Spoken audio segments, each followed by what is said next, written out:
क्यों नहीं करना टूरिज्म, क्यों नहीं करना एंडोमेंट टूरिज्म, क्यों नहीं करना मेडिकल टूरिज्म? ये सब सरकार की जिम्मेदारी है, ये लोग भूल जा रहे हैं। परिवार के लिए फार्म हाउस बना लिए तो सब कुछ हो गया बोल के कोई समझे तो वो उनका सोच है, मैं क्या कर सकता हूं? मैं कुछ बोलने के लिए भी यहां नहीं है। मेरा सोच अलग है भाई, मेरा सोच गरीबों के साथ है। पैसे ऐसो वाले इधर पसंद नहीं है तो सिंगापुर जाएंगे, सिंगापुर समझ में नहीं आया तो पहले दुबई जा रहे थे, 15 दिन से सब दुबई से फिर इधर आ रहे। देखो हकीकत, पहले बोल रहे थे अरे हैदराबाद क्या है, हैदराबाद है, दुबई देखो। अभी बोल रहा है भाई Hyderabad is safest place. Why? Because when war was going on, Operation Sindoor, India, Pakistan, that time you have organized Miss World in Hyderabad with safe. So Hyderabad is safest place for any person. ఈ రోజు ప్రపంచమంతా మన వైపు చూస్తుంది. మనము తప్పిదాల వైపు చూడొద్దు. ఎక్కడైనా చెడు ఉంటుంది. ఆ చెడును మనము తొందరగా అట్రాక్ట్ చేస్తుంది. Social media double edged weapon. Positive నిజము గడప దాటక ముందే అబద్ధం ఊరంతా తిరిగి వస్తుందని వెనకటికి పెద్దలు చెప్పారు. ఈరోజు అబద్ధాలు చెప్పడానికి నెలకు 5 కోట్లు ఖర్చు పెడుతున్నారు అక్రమ సంపాదనను కొంతమంది. నేను ఇవన్నీ చెప్తే మా బట్టి విక్రమార్క గారు అంటారు అరే నీ ఆలోచనలు మంచుకున్నాయి, నీ పనులు బాగున్నాయి, నువ్వెందుకు చెప్పవు అంటాడు. నాకు దీని మీదనే సమయం సరిపోతుంది, రోజుకు 18 గంటలు. ఇది ఒక మీరు సొంత ఇల్లు కట్టుకుంటే ఒక 2000 స్క్వేర్ ఫీట్ సొంత ఇల్లు కట్టుకున్నా ఒక 3000 స్క్వేర్ ఫీట్ అపార్ట్మెంట్ ఇంటీరియర్ చేసుకోవడానికి మీకు ఎన్ని రోజులు పడుతుంది? మీ ఇంట్లో మీ సతీమణి పని మీకు ఎన్ని తిట్లు పడుతున్నాయి ఉన్న వాళ్ళందరికీ తెలుసు కదా. కిచెన్ అట్లా లేదు, డ్రాయింగ్ ఇట్లా లేదు, డైనింగ్ అట్లా లేదు, బెడ్రూమ్ ఇట్లా లేదని. ఇంత పెద్ద ప్రాజెక్టును ఒక కాన్సెప్ట్ను కన్సీవ్ చేసి 0 to 100 చేయాలంటే ఎన్ని గంటలు మేము పనిచేసి ఉంటాం? ఇన్ని గంటలు చేసేటప్పుడు పేదవాడి బాధను మేము అర్థం చేసుకోకుండా చేస్తామా? పేదవాళ్లతో మాకున్న శత్రుత్వం ఏంది? పేదవాళ్ళ నిరాశ్రయులు చేయాలని ప్రభుత్వం ఎందుకు అనుకుంటుంది? పేదవాళ్ళతో శత్రుత్వం చేసినోడు తిరిగి మళ్ళీ అధికారంలోకి వస్తాడా? ఎక్కువ నా ఆలోచన ఏముంటుంది? ఇంకోసారి ముఖ్యమంత్రి కావాలి, మా ప్రభుత్వం రావాలని ఉంటుంది. అది రావాలంటే వాళ్ళకి మేలు చేయాలి, కానీ వాళ్ళని విధ్వంసం చేస్తే అది జరుగుద్దా? ఎవరైనా కామన్ సెన్స్ ఉండే any politician is going to commit such type of activity.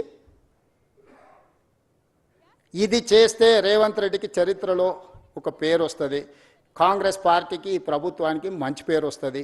ఈ రెండు వస్తే రెండోసారి కూడా మేము అధికారానికి దూరం అవుతామని కొంతమంది కడుపులో కుళ్ళు, మాటల్లో విషం, చూపుల్లో పగ,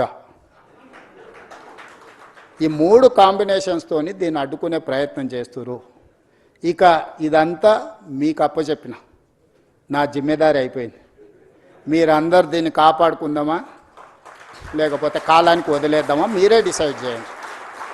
ఎందుకంటే మీ అందరు మెజారిటీ అభిప్రాయం లేకుంటే నేను ముందుకు వెళ్ళదలుచుకోలేదు.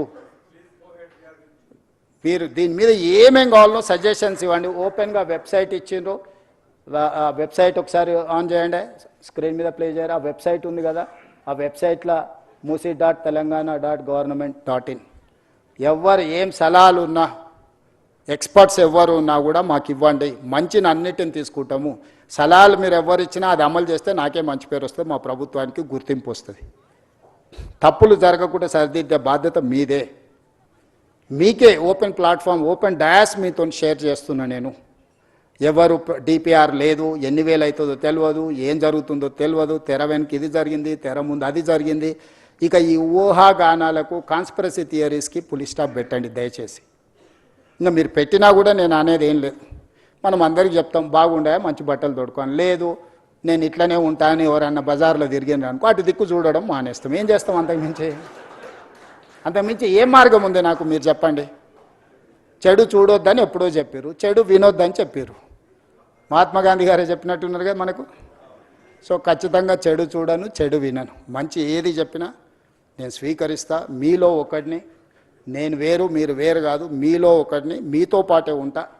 మనందరం కలిసి ఈ ప్రాజెక్టును ముందుకు తీసుకెళ్తాం. మీరు అందరూ మద్దతు ఇవ్వండి. ఒక అద్భుతాన్ని అంటే అద్భుతాన్ని ప్రపంచంతో పోటీ పడే విధంగా మన నగరాన్ని తీర్చిదిద్దుకుందాము.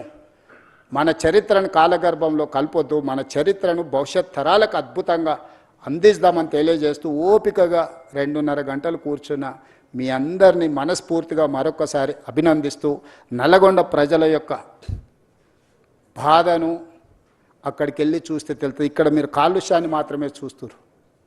వాళ్ళ భవిష్యత్ తరాలు పుట్టబోయే పిల్లలు కాలు వంకర కన్ను వంకర లేకపోతే రకరకాల సమస్యలతోని ఆ ప్రాంతంలో ప్రజలు బాధను అనుభవిస్తారు. ఈ మూసి ప్రక్షాళన చేయకపోతే వాళ్లకు న్యాయం జరగదు. నల్లగొండ ప్రజల యొక్క సమస్యను కూడా సానుకూలంగా అర్థం చేసుకొని ప్రాజెక్టుకు ముందుకు వెళ్ళడానికి అవసరమైన సహకారాన్ని సూచనలు ఇవ్వాల్సిందిగా కోరుకుంటూ మీ అందరి దగ్గర సెలవు